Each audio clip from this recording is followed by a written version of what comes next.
요한복음 1장 43절부터 45절.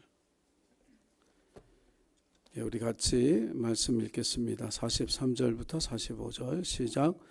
이튿날 예수께서 갈릴리로 나가려 하시다가 빌립을 만나 이르시되 나를 따르라 하시니 빌립은 안드레와 베드로와 한 동네 벳세다 사람이라.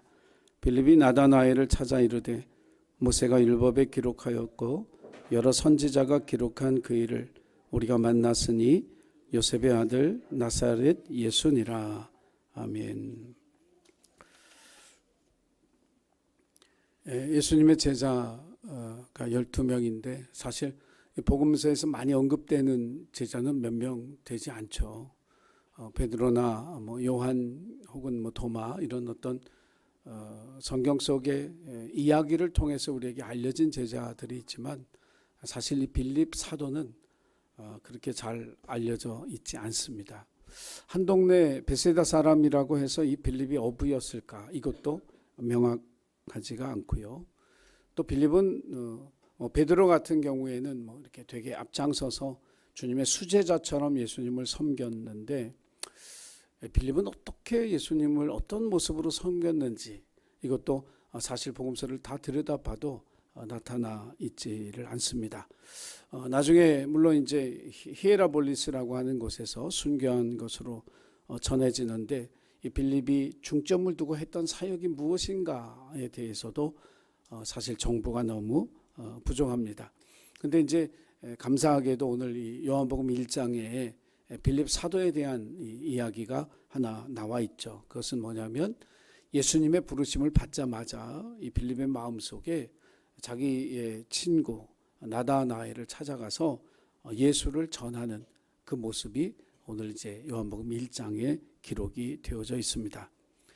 부르심을 받은 사람에게는 그 부르심에 합당한 삶 가운데 하나가 뭐냐면 자기를 부르신 그 하나님 앞에 다른 사람을 인도하는 것, 이것이 우리가 이제 전도라고 말하는 이것이 부르심 받은 사람의 사명이로구나 하는 사실을 이 빌립 사도를 통해서 우리가 보게 되는 겁니다.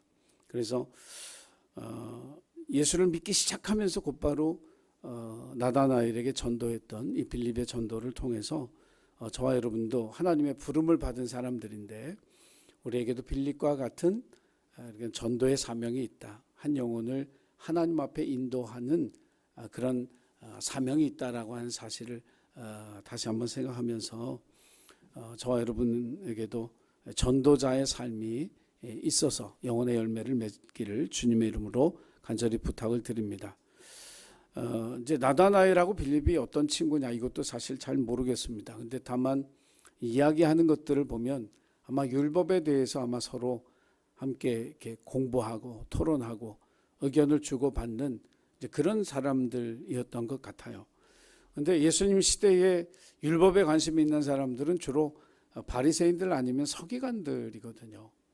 그러니까 아마 이 사람들도 아마 그런 어떤 바리새파 사람들 같은 경우에는 특별히 이제 거룩한 그런 율법적인 삶에 훈련이 되어져 있는 사람들이라 나름대로 말씀대로 살려고 애썼던 그런 이 두 사람이 이제 친구 관계로 지내다가 먼저 이제 빌립이 예수님을 영접하게 되었습니다.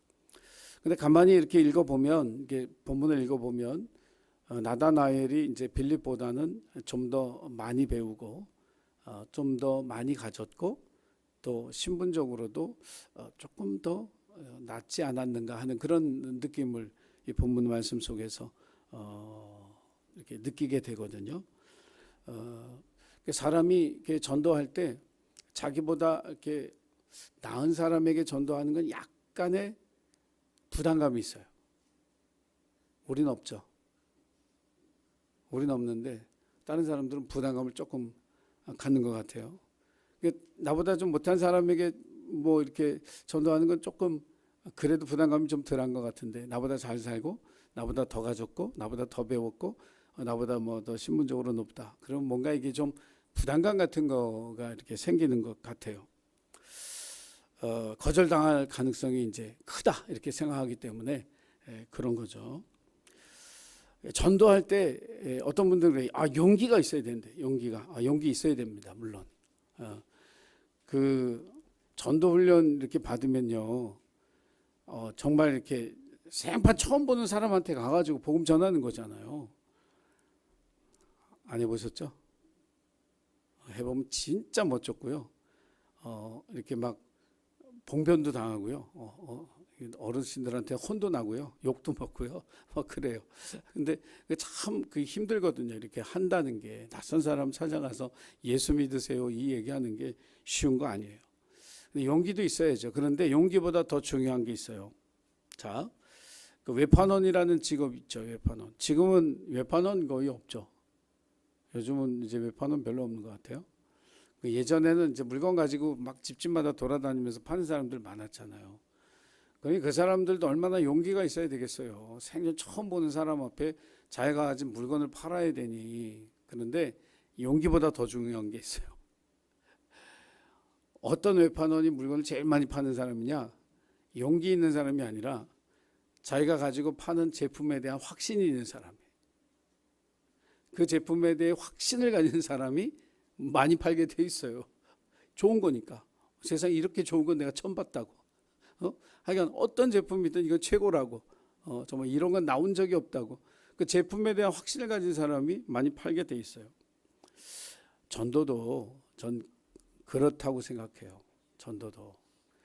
용기 있어야죠. 그런데 정말 전도할 때 중요한 게 뭐냐면 예수 그리스도에 대한 믿음의 확신이 있어야 돼요.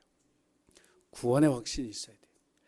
예수님이 나를 죄악 가운데 구원하셨다. 이 사실에서 흔들리면 안 돼요. 예수님이 나를 그 누구보다 사랑하신다. 이 믿음에서 흔들리면 안 돼. 우리 주님이 다시 오신다라고 하는 이 믿음에서 흔들리지 않는. 그러니까 믿음의 확신이 있으면 이게 흔들리지 아니하고 전도할 수가 있어요. 빌립이 나다나엘을 찾아가서 한 얘기가 뭐냐면 모세가 율법에 기록했고 여러 선지자가 이야기한 사람을 내가 만났는데, 그러니까 모세가 율법에 기록했고 여러 선지자가 말한 사람은 뭐예요? 메시아잖아요. 그러니까 이거 간단하게 줄이면 내가 메시아를 만났는데 그 다음 말이 좀 아니었어요. 요셉의 아들 나사렛 예수시라 이렇게 얘기를 한 거예요. 자기 딴에는 확신을 가지고 얘기한 거예요. 자기가 뭐 예수님 오늘 아침에 만나서 그랬는지 뭐 언제 만났는지 모르지만 예수님을 만나고는 내 친구 전도해야지 이 마음이 들어가지고 친구 찾아가서 하는 말이 모세가 율법에 기록했고 여러 선지자가 이야기한 그 일을, 그러니까 메시아를 내가 만났는데 그분이 요셉의 아들 나사렛 예수시라. 그러니까 확신을 가지고 전한 거예요. 근데 이 나다나엘은 한 수 위죠. 이 성경에 대해서 더 잘 알아. 여러분, 메시아가 어디서 태어나요? 네, 베들레헴에 나죠. 이제 구약 성경 미가서에 나오잖아요. 그러니까 나사렛 출신 예수? 그러면 이미 출생이 틀린 거잖아요. 나사렛 출신은 메시아가 될 수가 없어. 왜? 율법에 그렇게, 성경에 그렇게 기록을 안 했거든요. 그러니까 이 나다나엘이 딱 듣고 하는 말이 뭐예요? 나사렛에서 무슨 선한 것이 나겠느냐. 이 말은 이제 직언하면 무슨 나사렛에서 메시아가 나와. 정신 차려. 이 얘기를 한 거죠. 그러면 빌립이 얼마나 당황했겠어요. 그럼 어떻게 해야 돼요? 물러나야 돼요? 포기해야 돼요? 빌립이 안 물러나고 포기 안 하고 뭐라 그랬냐면 와서 보자, 와서 봐라, 와서 그분을 만나라, 그렇게 이야기한 거예요. 저는 이 물러서지 않는 태도가 굉장히 중요하다고 생각해요. 여러분 솔직히 말해서 어떤 친분으로 전도할 수 있으면 우리 주변에 정말 친해서 또는 뭐 오래 사귀어서 서로를 잘 알고 도움도 주고받고 해서 친분으로 전도했으면 다 했어요. 다 하실 분들 있죠. 근데 친분으로 전도가 되는 것도 물론 전도의 어떤 기회는 되겠지만 그것만 가지고는 전도 안 되죠. 내가 아무리 성경 지식을 많이 알고 그 성경 지식을로 한다고 해도 그게 전도가 될까요? 요즘 시대는 사람들이 듣기를 싫어해가지고 저 잠깐만 시간 좀 내주시겠어요? 바빠요. 그러고 가요. 앉아서 가만히 서서라도 사형리에 대해서 제가 설명을 할 테니까 좀 들어주세요. 한 2개 하면 가요. 바쁘다고 듣지 않아요, 요즘은. 그러니까 성경을 많이 알아서 그 얘기를 듣고 전도가 된다? 이제 그것도 아니죠. 결국은 우리가 뭘 해야 되냐면 우리를 통해 예수님을 만나게 하는 그런 저와 여러분이 되어야 할 줄로 믿습니다. 어떻게든지 예수를 닮은 내가 나를 만나면 예수님을 만나는 것처럼, 나를 통해서 예수님을 만나는 것처럼 그렇게 우리가 전도해야 돼요. 그렇게 친절해야 되고 온유해야 되고 또 그렇게 사랑을 베풀어야 한다는 그런 이야기죠. 똑똑한 사람들은요, 어떤 이런 이게 나다나엘처럼 허점을 파고들어요. 근데 그런 허점을 파고들 때 여러분 여러분 당황하거나 놀라면 안 돼요. 우리가 어떻게? 나는 예수님처럼 한 번에 탁 만나서 바로 사람 낚는 어부 만들고 예수 제자 만들고 그럴 능력은 없어요. 다만 나를 통해 예수 그리스도를 만나보라고 하는 그것까지가 우리가 할 일이에요. 그러니까 어떤 허점이 있고 약점이 있고 단점이 있어도 주님을 만나보면 돼. 주님을 만나러 같이 가자. 교회 가자. 주님 만나러 가자. 이렇게 우리가 할 수 있는 일을 할 때 하나님께서 나머지 일을 하시는 줄 믿으시기를 바랍니다. 그래서 이 빌립을 통해서 나다나엘이 주님을 만나고 예수님의 제자가 되죠. 그래서 이 플레임이 바돌롬의 나다나엘이거든요.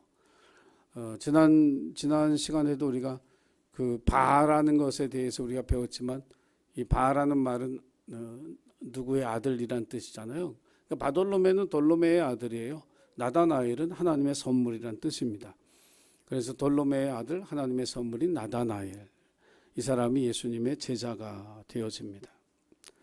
빌립의 믿음의 확신을 통해서 나다나엘이 주님의 제자가 된 것처럼 나의 믿음의 확신을 통해서 누군가가 하나님의 제자로 살아갈 수 있게 된다라고 하는 것.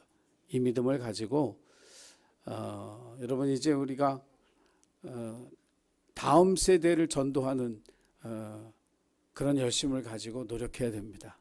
어떻게든지 교회 안에 새 희망을 품을 수 있도록 우리가 청소년들에게 깊은 관심을 가지고 어떻게든지 주님 앞으로 그들을 인도하기 위해서 기도하고 사랑을 베풀고 적극적인 그런 노력을 기울여서 다음 세대를 전도할 수 있는 그런 우리 예신교회가 되기를 주님의 이름으로 간절히 부탁을 드립니다. 기도하겠습니다. 사랑의 주님, 예수님을 만난 빌립은 그 만남을 통해서 믿음의 확신을 얻고 자기 친구를 전도하기 위해 나아갔습니다. 지식적으로는 부족했지만 그에 물러서지 아니하는 믿음의 확신을 보고 나다나엘이 주님 앞에 나갈 때 예수님께서 그를 주님의 제자로 변화시켜 주셨습니다. 우리의 능력과 말재주는 또 성경적인 지식은 부족하지만 주님을 믿는 믿음의 확신을 가지고 나아갈 때 영혼의 열매가 맺어지게 될 줄로 믿습니다. 특별히 다음 세대를 위해 전도하고 기도하고 사랑을 베풀고 하나님 앞에 그들을 인도하기 위해 애쓰는 우리 예신 가족들이 될 수 있도록 올해의 남은 시간 하나님 힘주시고 지혜와 또 능력을 허락해 주옵소서. 하늘을 잘 정리하면서 영혼의 열매를 맺는 우리 모두가 될 수 있도록 축복해 주옵소서. 예수님의 이름으로 기도드렸습니다. 아멘.